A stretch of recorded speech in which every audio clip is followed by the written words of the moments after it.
بہت شکریہ وزیر خارجہ صاحب ہمیں جوائن کرنے کے لیے. کیا آپ یہ کنفرم کر سکتے ہیں کہ کل آپ چین کے ایک اہم دورے پہ جا رہے ہیں اور وہاں پہ چینی وزیر خارجہ اور رشین فارن منسٹر سے آپ کی ملاقات ہے؟ بالکل صحیح فرما رہے ہیں آپ. میں انشاءاللہ کل روانہ ہو رہا ہوں اور وہاں میری کافی سارے وزراء خارجہ سے اہم ملاقاتیں ہیں، جس میں چین کے وزیر خارجہ سے میری ملاقات ہے، روس کے وزیر خارجہ سے میری ملاقات ہے، ایران کے وزیر خارجہ سے میری ملاقات ہے، افغانستان کے وزیر خارجہ سے میری ملاقات متوقع ہے انشاءاللہ. اور اس کے ساتھ ساتھ جو ہمارا نیبرز آف افغانستان کا جو ہم نے ایک پلیٹ فارم بنایا ہے اس پر سینٹرل ایشین وزراء خارجہ سے بھی ملاقات ہوگی، وہ بھی تشریف فرما ہوں گے.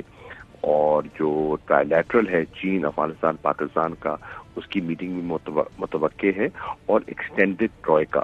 تو خاصا پیکڈ پروگرام ہے اور میری کوشش ہے کہ جاؤں اور پھر واپس بھی لوٹنا ہے، کیونکہ یہاں بھی سیاسی معاملات چل رہے ہیں. بالکل. اور یہ جو اہم ملاقاتیں آپ کی تمام ان فارن منسٹرز کے ساتھ، اس میں جو معاملات ہیں، جو ایجنڈا ہے، وہ ریجنل ایشوز ہیں، سیکیورٹی ایشوز ہیں؟ جی ریجنل ایشوز ہیں، بالکل ریجنل ایشوز ہیں. پیس اینڈ اسٹیبلٹی کے ایشوز ہیں، کنیکٹیوٹی کے ایشوز ہیں، ڈیولپمنٹ کے، ٹریڈ کے ایشوز ہیں.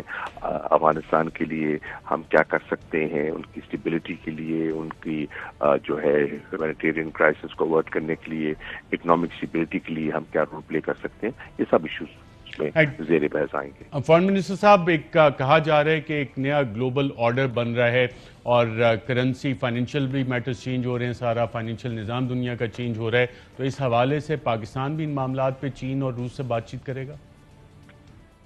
دیکھیے، ہماری پاکستان کی کوشش ہے کہ ہمارے سب کے ساتھ اچھے تعلقات ہوں، ہمسایوں کے ساتھ بھی اچھے تعلقات ہوں، اور دیگر ممالک جو ہیں، چاہے یورپین ممالک ہیں، چاہے امریکہ ہے، ان سب سے ہمارے اچھے تعلقات ہوں. کیونکہ پاکستان، آپ نے دیکھا کہ امہ کے ساتھ بھی الحمدللہ آپ نے دیکھا کہ پاکستان کے مثالی تعلقات ہیں. آپس میں ان کی چھوٹی موٹی رنجشیں ہوں گی، لیکن پاکستان کے ساتھ سب کے اچھے تعلقات ہیں. اور اس کا عملی مظاہرہ آپ نے 19 دسمبر کو بھی دیکھا، جو وزراء خارجہ کا اجلاس تھا افغانستان پر. ابھی آپ نے 22 اور 23 کو دیکھا، مارچ کو، جس میں کہ اہم معاملات پر ہماری گفتگو ہوئی.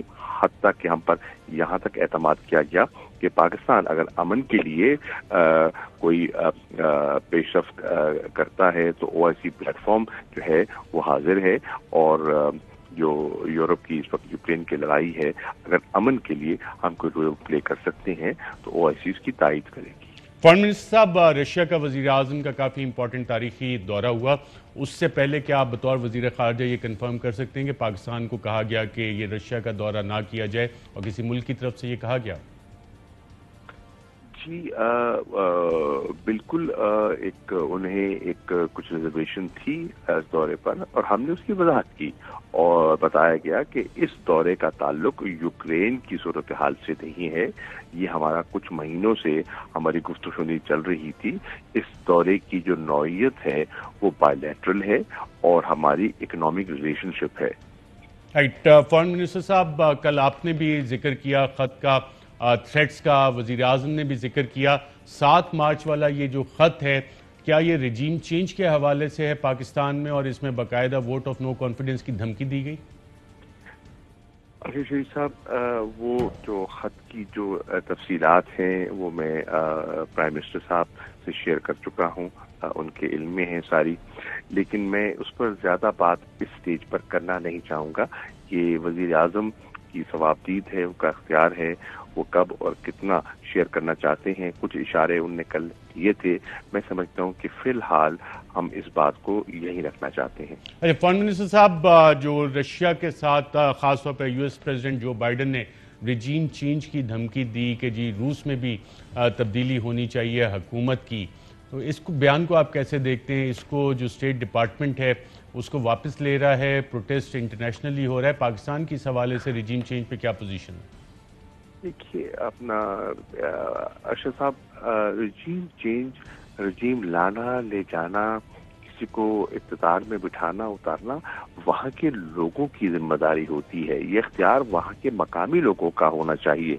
और जमहूरियत में तो बात ही इसकी है, जमहूरियत की ज़रूर ये है कि वहाँ के लोग जो होते हैं, आवाम होती है, वो अपने नुमाइंदों को मुंतखब करती है, चुनती है, किसको बिठाना है, जिम्मेदारी सौंपनी है, किस पर एतमाद है, किस पर नहीं है, ये लोग फैसला करते हैं, आवाम फैसला करते हैं और एक जमहूरी अंदाज में करते हैं। और उसका एक दौरानिया होता है, एक वक्फा होता है।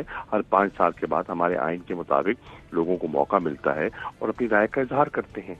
वज़ीर ख़ारजा साहब, कल वज़ीर आज़म ने फ़ॉरेन फंडिंग का जिक्र किया नो कॉन्फिडेंस मूव के हवाले से। बतौर वज़ीर ख़ारजा क्या आप ये कंफर्म कर रहे हैं कि वोट ऑफ नो कॉन्फिडेंस के लिए फ़ॉरेन फंडिंग आई? मैं इतना कहना चाहूँगा अशरफ रशीद साहब के नो कॉन्फिडेंस के लिए पैसे का बेदरेक इस्तेमाल हो रहा है, बेदरेक इस्तेमाल हो रहा है।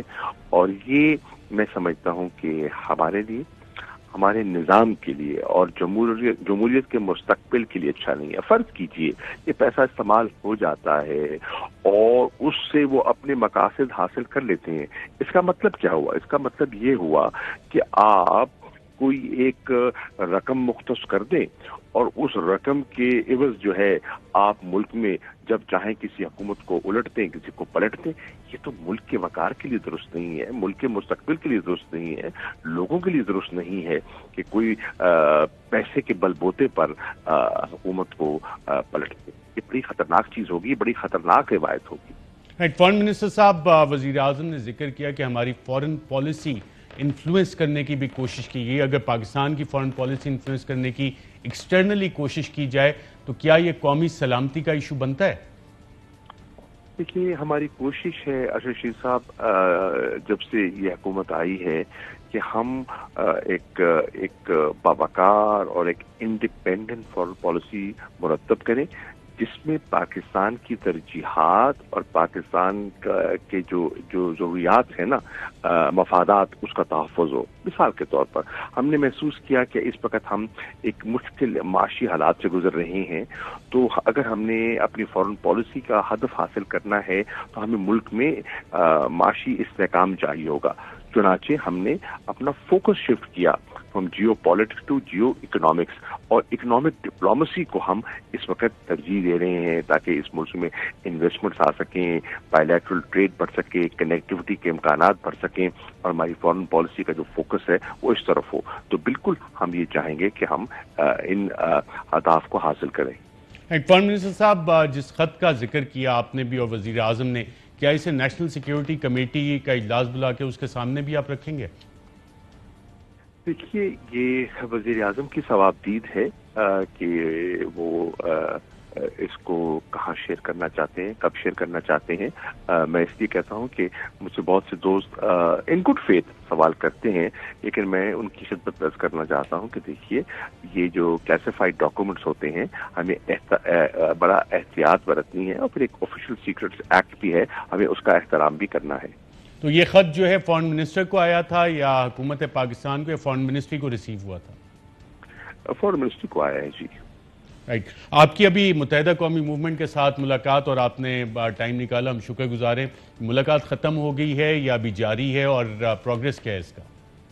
जी, मुलाकात हुई, आज भी मुलाकात हुई और अच्छी मुलाकात हुई। हमने जो अपनी मामलात हैं उसको आगे बढ़ाया और एक एमक्यूएम के दोस्तों की बड़ी ख्वाहिश थी कि हमारे जो हलीफ हैं कैबिनेट में हमारे साथ मौजूद हैं, काफ लीग वाले जैसे वो हमारे साथ हैं, वो भी हमारे साथ चल रहे थे, तो उनके साथ हमारी बात आगे बढ़े। तो वो समझते थे कि उनके लिए भी आसानी पैदा होगी और सिस्टम के इस्तेहकाम के लिए भी ज़रूरी है। तो मैंने उनको ये खुशखबरी दी कि अल्हम्दुलिल्लाह, जैसे आपने कहा था, हमने कोशिश की और हमारी बातचीत चल रही थी, कुछ दिनों से चल रही थी और वो अब हतमी नतीजे को पहुंची है और काफ लीग ने अपना हतमी फैसला कर लिया है और उन्होंने हुकूमत का साथ देने का फैसला किया है। तो ये एक अच्छी डेवलपमेंट थी जिसको उन्होंने भी पसंद किया और मैं समझता हूँ कि उनके फैसले में ये भी कुछ आसानी पैदा कर सकता है फैसला। Right. Foreign minister Shah Mahmood Qureshi साहब, बहुत प्रोग्राम में शिरकत करने का